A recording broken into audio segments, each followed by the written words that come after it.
Have you ever looked at someone who cheated and thought, how the hell do you sleep at night? Like seriously, they're telling you, I love you, posting couple pics, talking about vacations in the future, and at the exact same time, they're texting someone else, flirting on the side, maybe even meeting up in secret. From the outside, it feels insane. You're left sitting there wondering, how do they split themselves in two like that?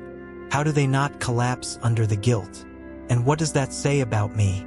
Here's the part nobody really explains. Cheating isn't random, and it's not just about temptation or bad self-control. There's an entire psychological system running in the background. A way of thinking that lets someone protect their ego while actively betraying another human being. A way of bending reality just enough so they don't have to see themselves as the villain in their own story. And once you actually understand that system, something big shifts. You stop spiraling. You stop taking their betrayal as proof that you weren't enough. Because cheating isn't evidence of your inadequacy. It's evidence of their deficiency, their coping style, their emotional blind spots, their unresolved patterns. So let's slow this down and really break it apart. How cheating actually starts, what's happening inside a cheater's mind, and why this behavior follows patterns way more than people want to admit. Because at the end of the day, a cheater isn't some mysterious monster. They're often someone with poor emotional skills, insecure attachment, impulsivity, entitlement, and a lot of unexamined pain. Some can change, but only if they stop lying to themselves first. And if you were on the receiving end of this, hear this clearly.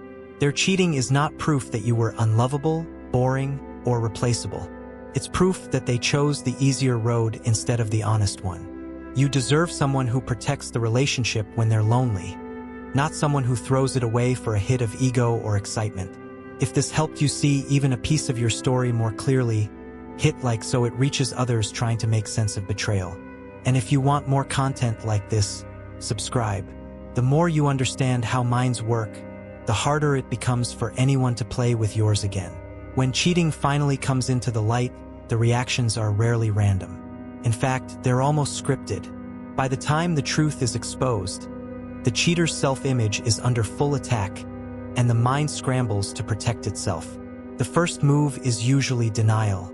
You're imagining things. You're paranoid. They try to erase reality before it fully lands. If denial doesn't work, it shifts to minimization. It was only once. It didn't mean anything. The goal is the same: shrink the damage so they don't have to face what they actually did. Then comes reversal. Suddenly, they're the victim. You pushed me away. You made me feel unappreciated. Responsibility gets flipped, and now the person who was betrayed is defending themselves instead of processing the betrayal. It's emotional whiplash. All of this is self-protection. Their internal image of being a good person is collapsing, and these reactions are attempts to glue it back together. Some people eventually face the wreckage. They take responsibility, accept consequences, get help, and do the hard work of rebuilding. Others don't. They jump straight into the next relationship and repeat the same cycle with a new face. And this brings us to the most important part, the part that actually matters for you. Now let's talk about what cheating looks like today, because it rarely starts with something dramatic. It starts small, almost invisible, a like, a reply, a joke that goes a little too far, a DM you wouldn't want your partner to see. Modern technology didn't invent cheating, but it made crossing boundaries ridiculously easy. Social media and messaging apps create endless micro-opportunities. Late-night conversations, private jokes, venting about your partner to someone who shouldn't be hearing it. Emotional intimacy slowly builds where it doesn't belong. Photos get sent that were never meant for anyone else. And the whole time it's framed as harmless. But here's the rule that cuts through all the noise. If you're hiding it, you already know what it is. Emotional cheating often feels even more intense than physical cheating because it feeds directly into unmet emotional needs. The person feels seen, understood, chosen. And once that connection locks in, the brain starts craving it. Anticipation before seeing the other person. A rush during the interaction. Then guilt and fear afterward. Promises to stop. And then boredom, emptiness, and the urge to feel that high again.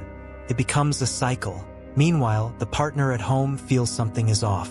The energy shifts. The distance grows. Little inconsistencies pile up.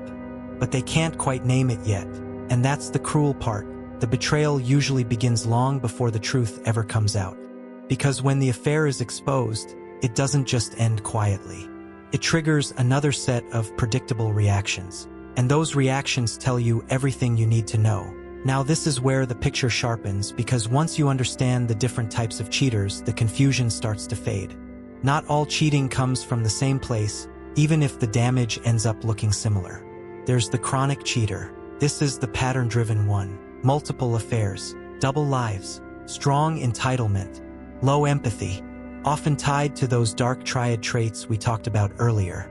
Lying feels natural to them, not heavy. Using people feels normal. Cheating fits comfortably into how they move through the world. Then there's the situational cheater.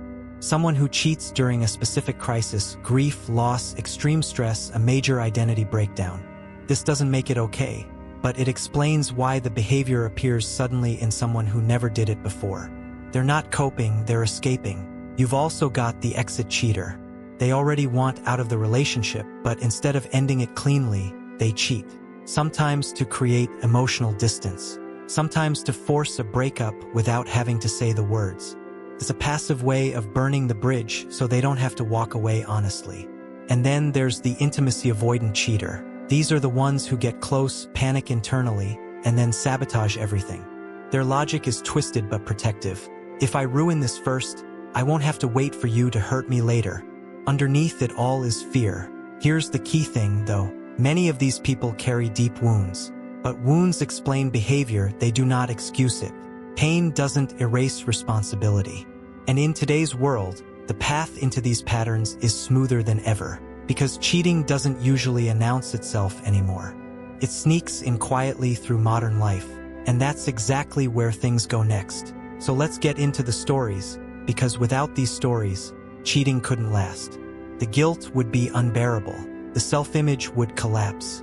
So the mind starts working overtime, spinning explanations that make the behavior feel acceptable, or at least survivable.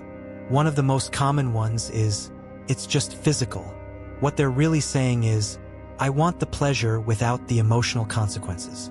Another favorite is, my partner pushed me to this. Translation, I don't want full responsibility, so I'm dragging you into my choice. Then there's, if this relationship was really right, I wouldn't even be tempted. Instead of repairing what's broken, they use the flaws as permission slips.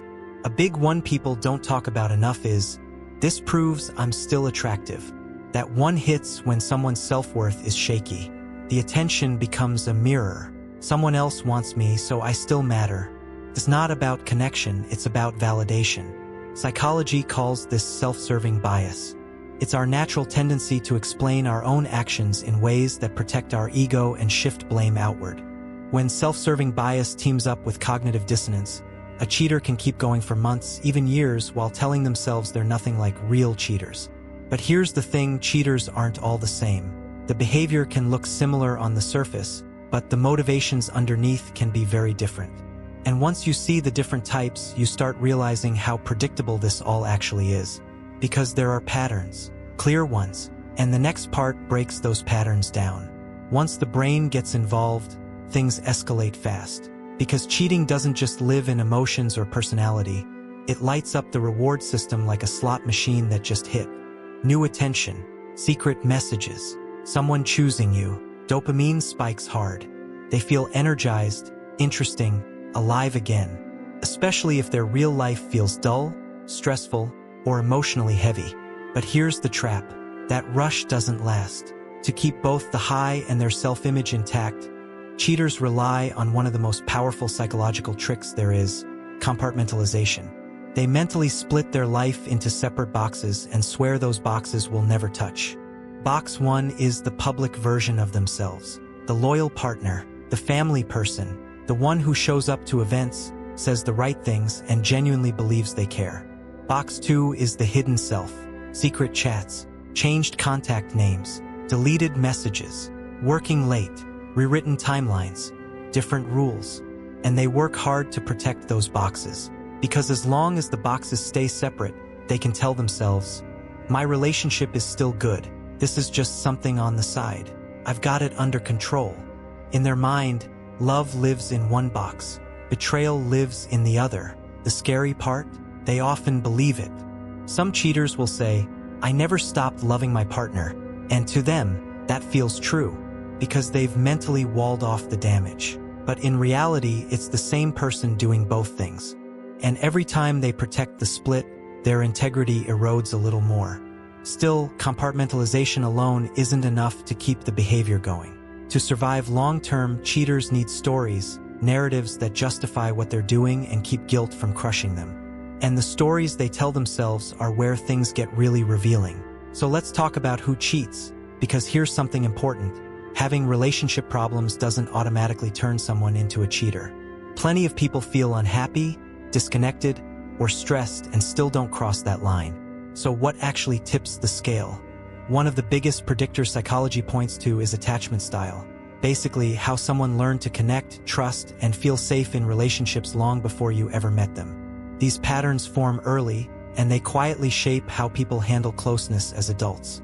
People with avoidant attachment tend to pull away when relationships get emotionally intense.